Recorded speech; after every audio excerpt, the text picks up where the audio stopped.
Bayangkan ini, Januari 2026. Bulan ini harusnya jadi bulan yang kita kenang karena IHSG cetak rekor baru, tapi ternyata malah sebaliknya. Justru, ini jadi momen di mana fondasi kepercayaan pasar modal kita diuji habis-habisan. Hanya dalam 72 jam, wajah bursa kita berubah total.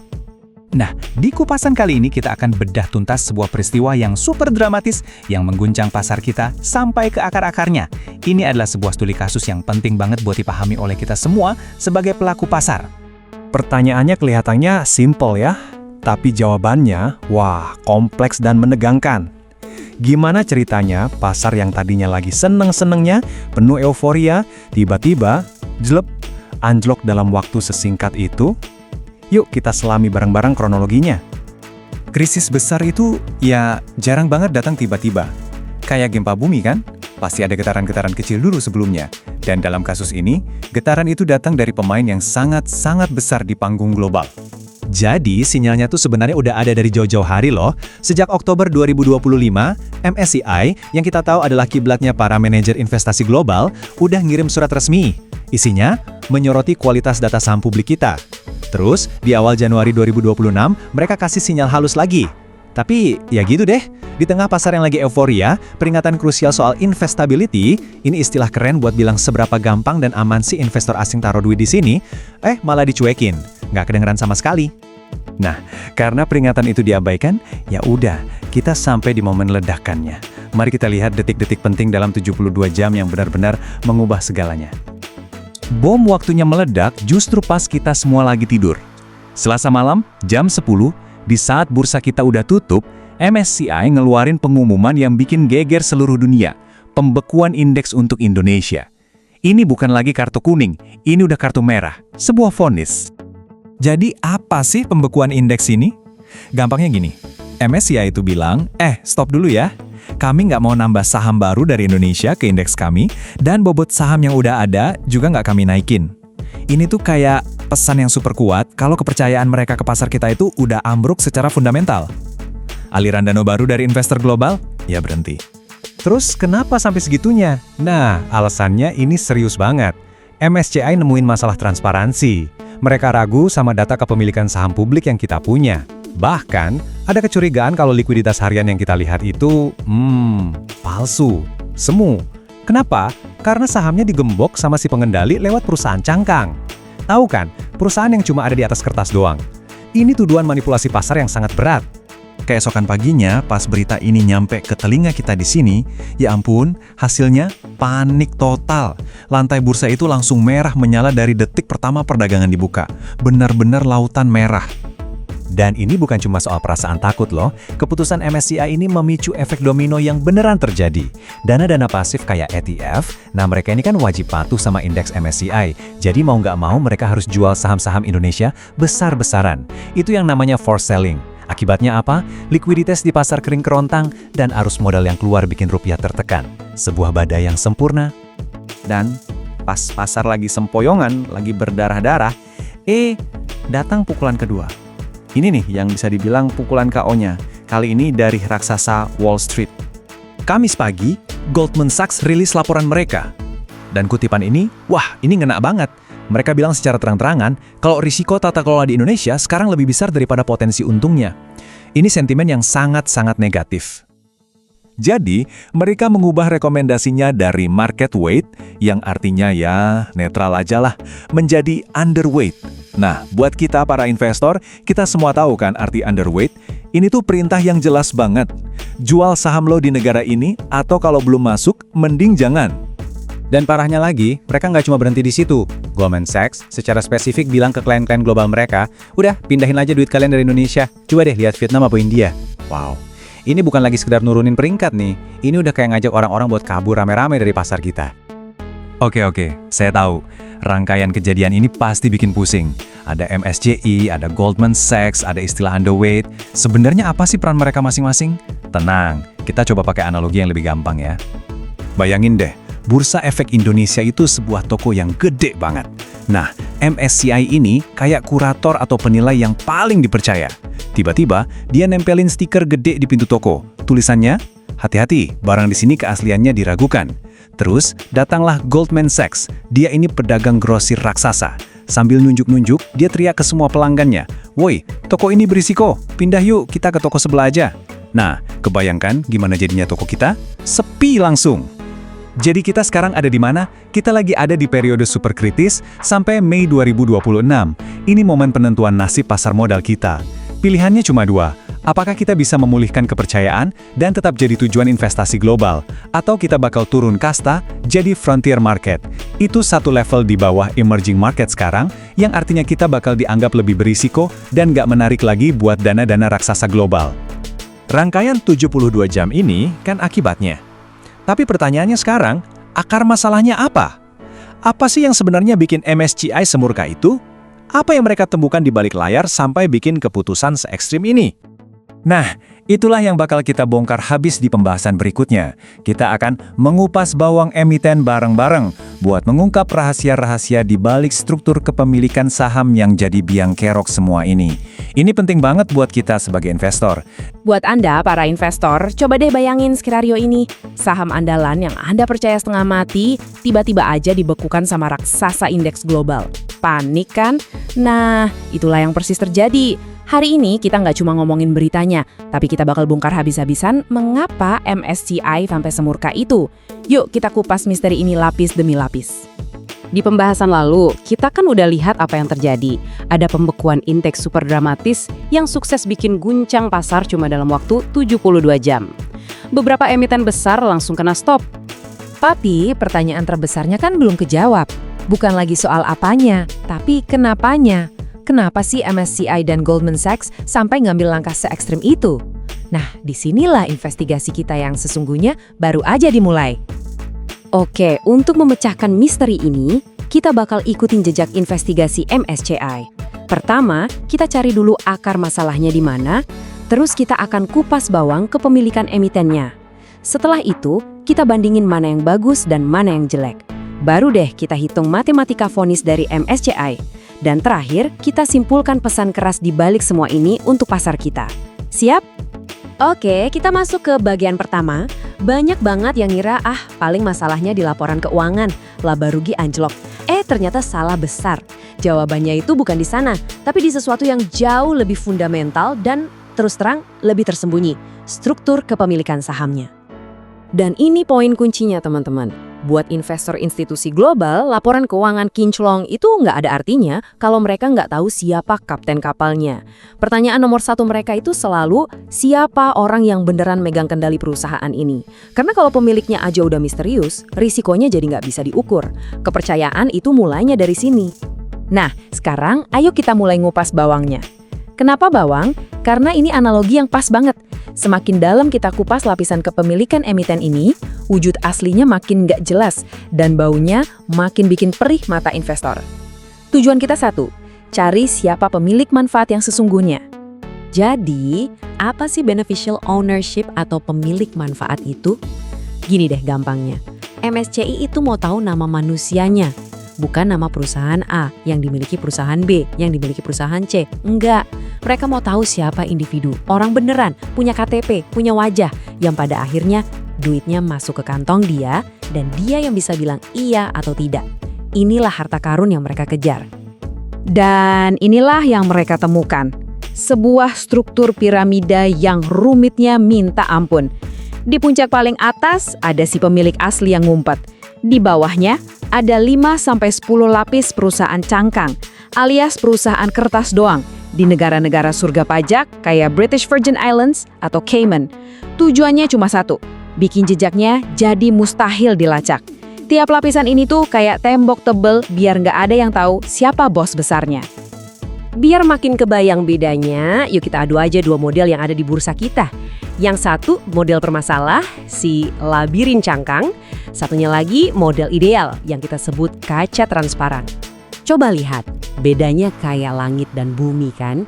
Di kiri, si labirin, buram, berlapis-lapis, pemiliknya anonim di antah berantah. Ini resep jitu bikin investor was-was. Nah di kanan, model kaca transparan.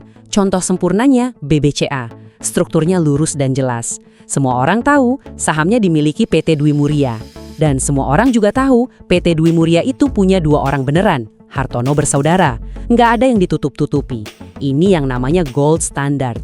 Investor jadi tenang, naruh duitnya. Oke, sekarang kita geser dari masalah kepercayaan ke hitung-hitungan. Soalnya, keputusan MSCI ini bukan soal perasaan ya. Ini murni berdasarkan logika dan matematika yang dingin dan keras. Jadi, ceritanya gini. Ada emiten lapor ke bursa kalau 20% saham mereka itu free float. Artinya saham yang beredar bebas buat diperdagangkan publik kayak kita-kita. Angka 20% kelihatannya sehat-sehat aja kan? Tapi, setelah dikorek-korek lebih dalam sama MSCI, mereka nemuin fakta yang mengejutkan. Dari 20% yang katanya buat publik itu, ternyata 15%-nya dipegang sama pihak-pihak yang terafiliasi secara diam-diam sama si pengendali utama. Ini praktik yang sering disebut closet indexing. Seolah-olah sahamnya ada di pasar, padahal aslinya cuma diparkir di lemari gengnya sendiri. Jadi, matematikanya MSCI itu simple banget. 20% dikurangi 15%. Real free float-nya, alias yang benar-benar bisa dibeli publik, ternyata cuma 5%. Angka sekecil ini langsung bikin sahamnya dianggap nggak liquid dan nggak layak investasi, alias uninvestable. Ya otomatis langsung ditendang keluar dari indeks. Selesai. Struktur kayak gini tuh bahaya banget. Likuiditasnya jadi palsu. Kelihatannya ramai transaksi, padahal bisa jadi itu cuma jual beli antar teman sendiri, alias praktek wash trading. Harganya jadi nggak bisa dipercaya. Nah, buat investor global kayak Goldman Sachs, ini tuh lampu merah super besar. Cukup buat mereka bilang, wah pasar ini berisiko, dan langsung pangkas prospeknya. Jadi, jangan pernah anggap peristiwa ini cuma insiden biasa ya. Ini adalah sebuah momen penting. Ini tuh kayak deklarasi perang dari lembaga-lembaga global terhadap praktik intransparansi dan pinjam nama yang udah lama jadi penyakit di pasar kita. Dan sekarang era ngumpet-ngumpet itu kayaknya udah mau berakhir nih. MSCI udah nggak kerja manual lagi. Mereka pakai teknologi canggih namanya Graph Analytics buat memetakan semua hubungan ini. Mirip detektif di film-film yang nyambungin benang merah di papan investigasi. Mau berapa lapis pun perusahaannya, teknologi ini bisa nemuin siapa pusat kendalinya. Pada akhirnya, pesan yang mereka kirim ke seluruh pasar itu sangat jelas, singkat, dan tanpa basa-basi. Buka semua lapisan bawang itu sampai kami bisa lihat siapa manusianya. Atau kami akan pergi dan meninggalkan kalian. Sebuah ultimatum yang gak main-main. Ini semua membawa kita ke pertanyaan terakhir yang jauh lebih besar. Kalau satu bawang busuk aja bisa bikin geger satu pasar, gimana kalau krisis kepercayaan ini mulai menular? Apa efek dominonya buat ekonomi kita secara keseluruhan dan ujung-ujungnya buat dompet negara? Nah, itu yang akan kita bedah di pembahasan selanjutnya. Oke Sobat Investor, kita ketemu lagi. Di pembahasan kemarin kan kita udah bedah dalamannya emiten tuh. Ngupas bawangnya sampai tuntas buat ngerti kenapa MSCI bisa semarah itu. Nah hari ini kita lanjutin. Kita bakal ikutin jejaknya gimana satu retakan kecil di kepercayaan itu jadi efek domino yang wah bisa ngerubuhin pasar. Yuk kita langsung masuk. Mungkin ya Anda mikir ini cuma soal angka-angka, hijau, merah yang kedap-kedip di layar para trader di SCBD sana. Tapi yang mau kita bedah hari ini adalah gimana satu kejadian teknis di pasar modal ternyata punya kabel langsung yang nyambung ke anggaran negara. Dan ujung-ujungnya, ya ke dompet kita semua. Ini dia pertanyaan intinya. Kenapa sih kita semua harus peduli? Bukan cuma buat yang punya saham loh, tapi buat setiap warga negara. Nah, anggap aja seluruh pembahasan kita hari ini adalah jawaban panjang untuk satu pertanyaan penting ini. Penting banget buat dicatat. Yang terjadi ini bukan sekedar pasar lagi jelek sehari dua hari. Bukan. Ini yang namanya guncangan ganda atau double shock. Coba deh bayangin, kayak kena dua pukulan KO sekaligus, langsung ke jantungnya sistem keuangan kita. Apa itu? Ya, kepercayaan. Kepercayaan itu kan ibaratnya oksigen buat pasar. Begitu oksigennya diputus, ya udah sistemnya langsung sekarat. Jadi, domino pertama yang roboh itu ternyata bukan harga yang langsung anjlok. Bukan itu. Efek paling cepat dan paling bikin ngeri, itu justru likuiditas yang tiba-tiba kering kerontang. Pasar kita, yang kita tahu banget bergantung sama dana asing, mendadak jadi gersang.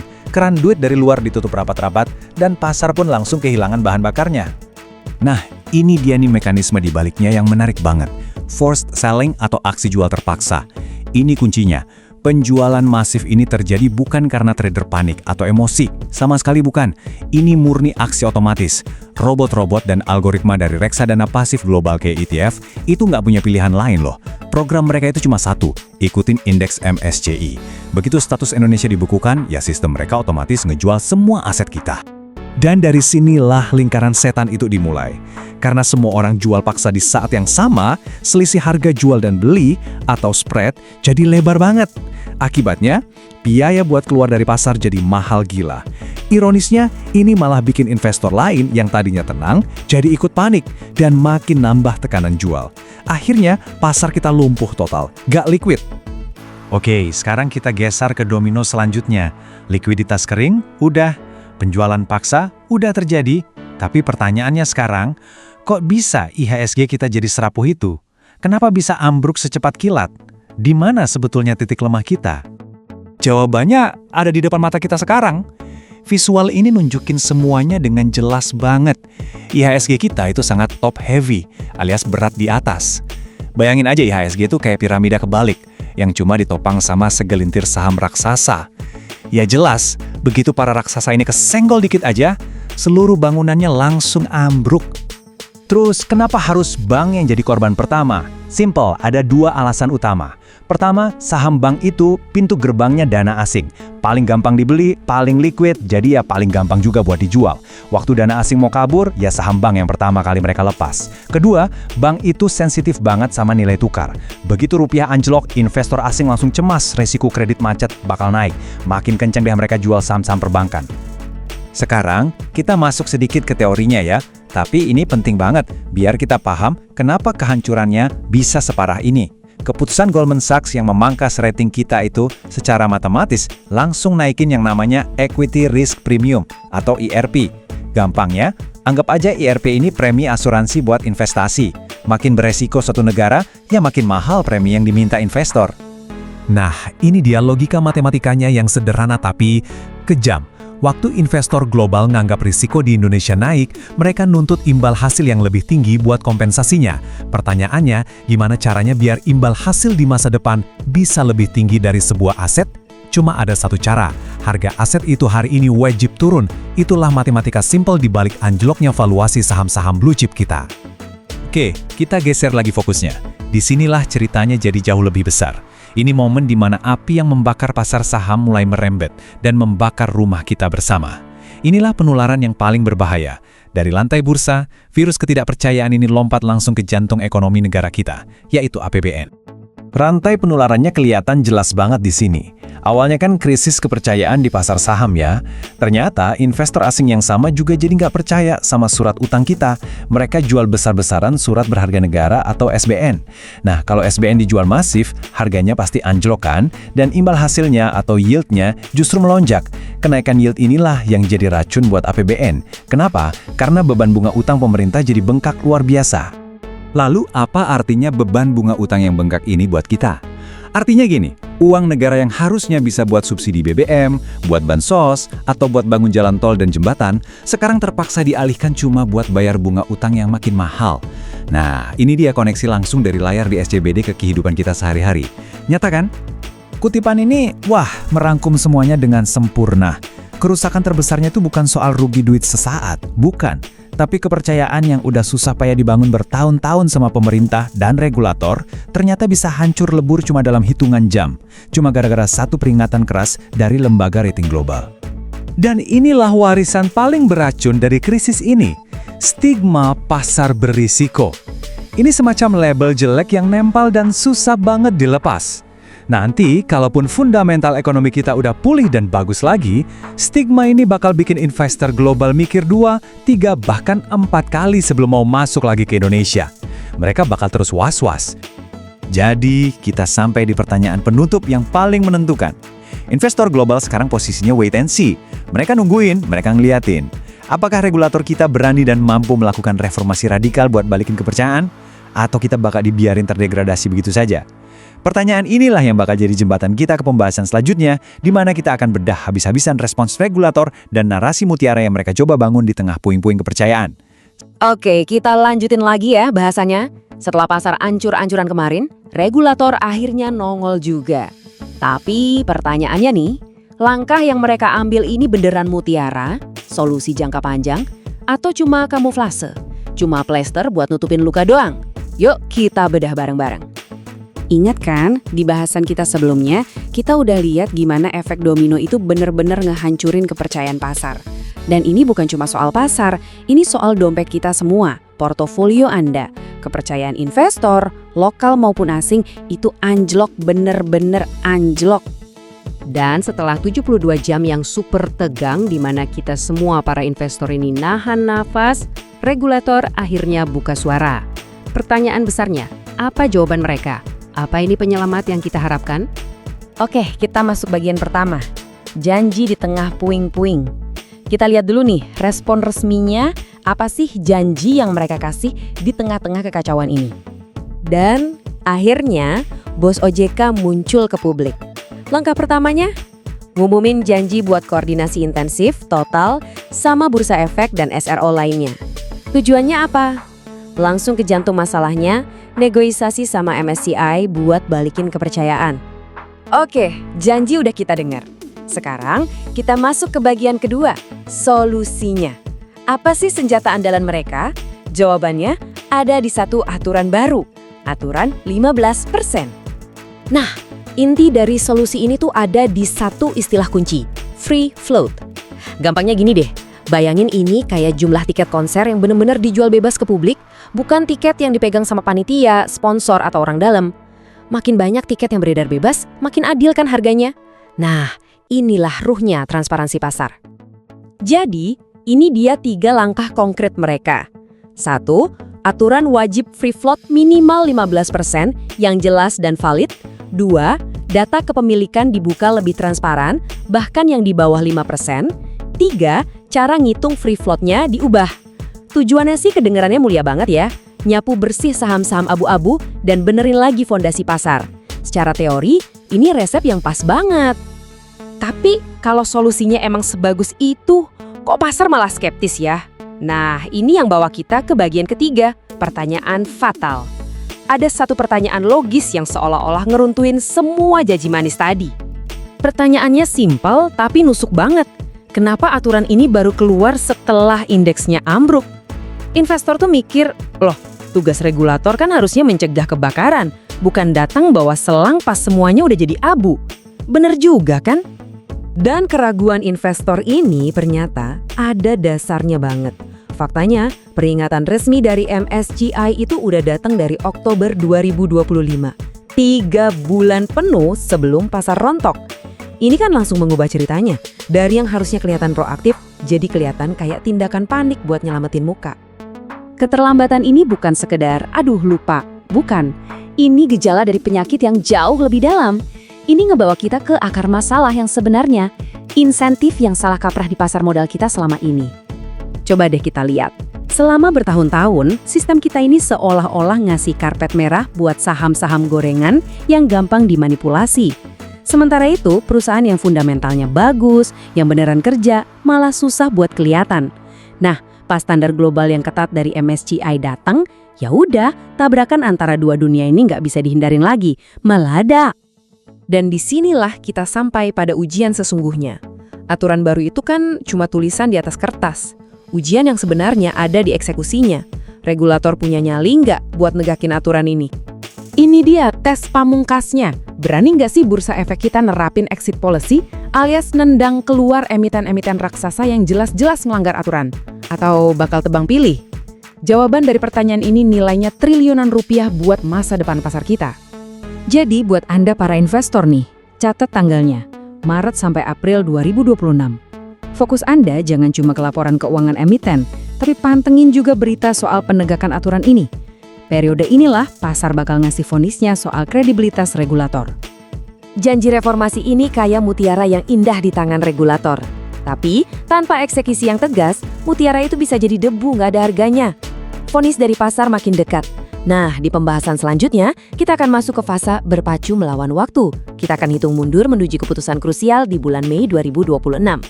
Kita akan masuk ke sebuah topik yang benar-benar krusial, yang bisa dibilang akan menentukan nasib pasar modal kita.